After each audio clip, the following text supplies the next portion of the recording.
हाय दोस्तों, कैसे हैं आप लोग। चलिए आज हिंदी शिक्षण का क्वेश्चन आंसर करते हैं। हिंदी पेदागोजी का क्वेश्चन करते हैं। पहला क्वेश्चन क्या कह रहा है। पहला क्वेश्चन कह रहा है भाषा अर्जन और भाषा अधिगम के संदर्भ में कौन सा कथन सत्य नहीं है। फिर से देखिए क्वेश्चन दोस्तों, भाषा अर्जन और भाषा अधिगम के संदर्भ में कौन सा कथन सत्य नहीं है। ऑप्शन ए में क्या कर, रोजगार प्राप्त करने के लिए ही भाषा सीखे जाते हैं। सेकंड, भाषा अर्जन के लिए समृद्ध भाषाई परिवेश की आवश्यकता होती है। भाषा अधिगम में संप्रेषण कुशलता पर भी बल रहता है। 4 में कर, भाषा अर्जन सहज और स्वाभाविक होता है जबकि भाषा अधिगम प्रयासपूर्ण होता है। तो दोस्तों इसका करेक्ट आंसर क्या होगा। तो दोस्तों इसका करेक्ट आंसर 1 होगा। रोजगार प्राप्त करने के लिए ही भाषा सीखी जाती है। क्वेश्चन क्या है, निगेटिव क्वेश्चन कर रहा है। निगेटिव क्वेश्चन है, बोल रहा है कि भाषा अर्जन और भाषा अधिगम के संदर्भ में कौन सा कथन सत्य नहीं है। तो पहला ऑप्शन कह रहा है रोजगार प्राप्त करने के लिए ही भाषा सीखी जाती है।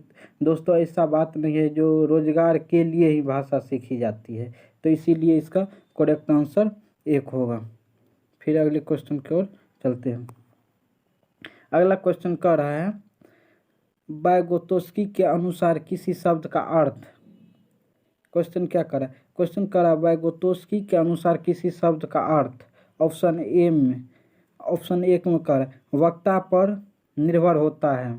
ऑप्शन बी में कर सामाजिक संस्कृति के संदर्भ से उपजता है। ऑप्शन सी में कर व्याकरण आधारित होता है। ऑप्शन डी में कर शब्दकोश के अनुसार होता है। तो दोस्तों इसका करेक्ट आंसर क्या होगा, इसका करेक्ट आंसर 2 होगा। वाइगोत्स्की के अनुसार सामाजिक संस्कृति के संदर्भ में ही भाषा उपजता है। फिर अगला देखिए, अगला क्वेश्चन कह रहा है 3 नंबर में, भाषा सीखने की क्षमता जन्मजात होती है। यह विचार किसके हैं। भाषा सीखने की क्षमता जन्मजात होती है, यह विचार किसकी देन है। Chomsky, Thorndike, Skinner, Pavlov. तो दोस्तों इसका करेक्ट आंसर क्या होगा, 3 होगा। स्किनर ने ही कहा कि भाषा जन्मजात होती है। अगला क्वेश्चन देखिए, अगला क्वेश्चन है भाषा शिक्षण का संप्रेरक उपागम। संप्रेरक मीन्स होता है दोस्तों बातचीत, भाषा का आदान प्रदान। संप्रेरक मीन्स भाषा का आदान प्रदान होता है। भाषा शिक्षण का संप्रेरक उपागम क्या है। तो ऑप्शन देखिए, ए में ऑप्शन ए में कह रहा है भाषिक संरचना की जानकारी पर बल देता है। सेकंड ऑप्शन संदर्भ में भाषा प्रयोग की कुशलता पर बल देता है। थर्ड ऑप्शन बोलने कौशल पर बल देता है। फिर अगला ऑप्शन देखिए, अगला ऑप्शन कर मातृभाषा प्रयोग का निषेध करता है। तो दोस्तों इसका करेक्ट आंसर क्या होगा, करेक्ट आंसर इसका 2 होगा। तो भाषा शिक्षण का संप्रेरक उपागम संदर्भ में भाषा प्रयोग की कुशलता पर बल देता है। तो दोस्तों फिर अगले क्वेश्चन की ओर चलते हैं। अगला क्वेश्चन क्या है, भाषा सीखने में तब अधिक आसानी होती है।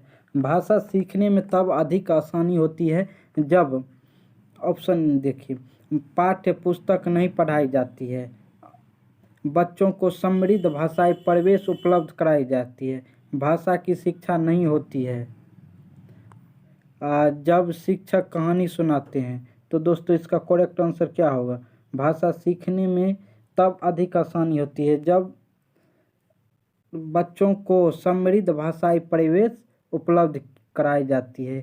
समृद्ध भाषा परिवेश के मतलब हुआ कि बच्चे जहाँ से बिलोंग्स कर रहे हैं, जहाँ वो रहता है, तो उस क्षेत्र की भाषा से उसको आसानी से वो अधिक से अधिक सीख सकते हैं। तो इसीलिए ऑप्शन सेकंड ऑप्शन कह रहा है बच्चों को समृद्ध भाषाई परिवेश, बच्चा जिस परिवेश में रहता है उस तरह की भाषा वो जल्दी सीख लेता है। फिर अगला क्वेश्चन देखिए, अगला क्वेश्चन कह रहा है भाषा शिक्षण में भाषा शिक्षण में खेल का सर्वाधिक महत्व स्थान है, क्योंकि भाषा शिक्षण में खेल का सर्वाधिक महत्व स्थान है क्योंकि ऑप्शन 1 भाषा शिक्षक को कम श्रम करना पड़ता है, खेल भाषा को विस्तार देते हैं, खेल में आनंद आता है, खेल शारीरिक विकास होता है। तो दोस्तों इसका करेक्ट आंसर क्या होगा? तो इसका करेक्ट आंसर 2 होगा, खेल भाषा को विस्तार देता है। एक क्यों नहीं होगा? एक में बोल रहा है भाषा शिक्षक को श्रम करना पड़ता है, ऐसा कोई बात नहीं दोस्तों।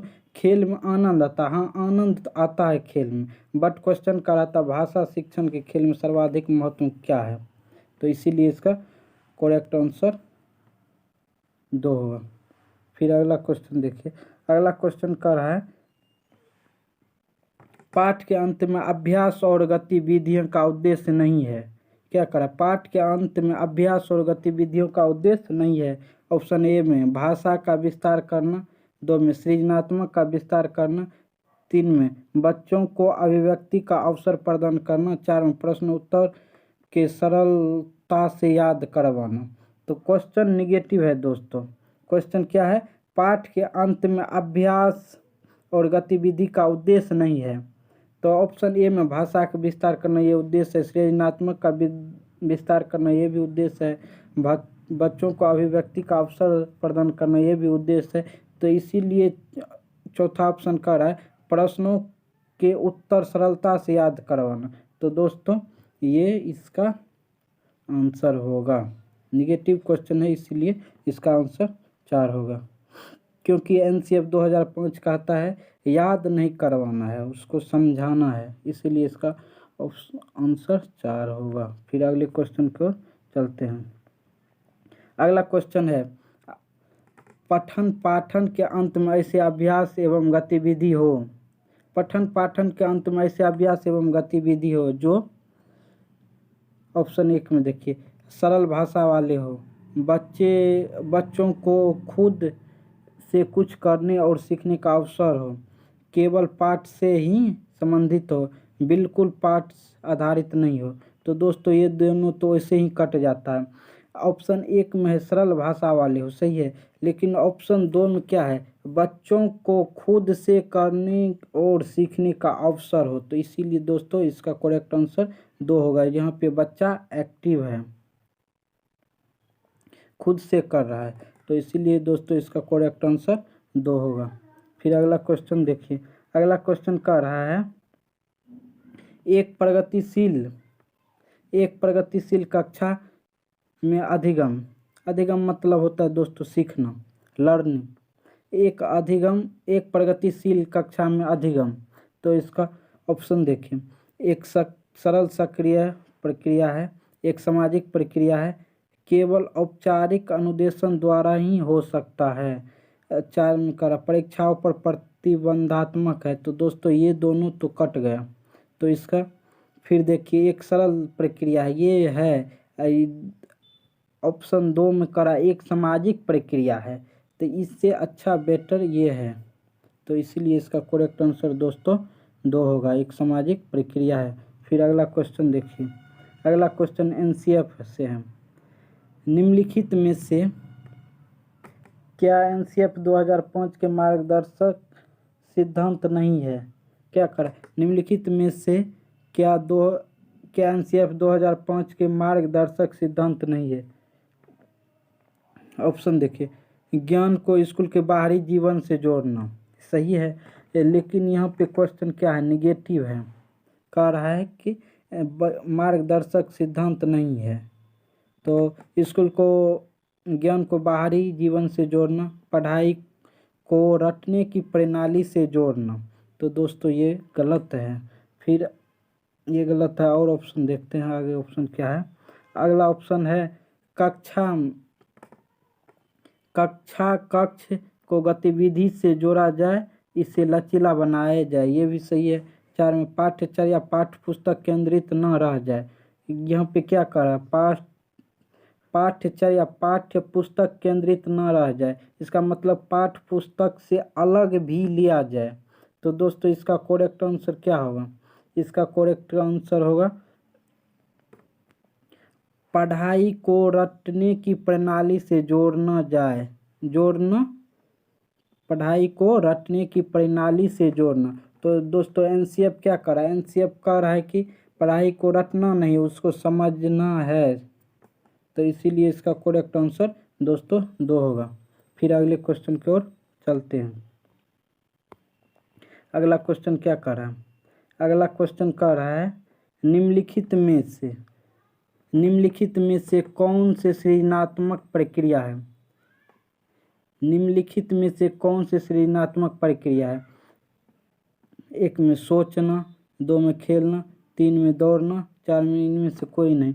तो दोस्तों इसका करेक्ट आंसर क्या होगा? इसका करेक्ट आंसर ए होगा, सोचना। एक सृजनात्मक बोल रहा है, जो बच्चा क्रिएटिव हो, तो इसीलिए इसका करेक्ट आंसर ए होगा। तो दोस्तों आज के लिए बस इतना ही, फिर अगले वीडियो में मिलते हैं। ठीक है।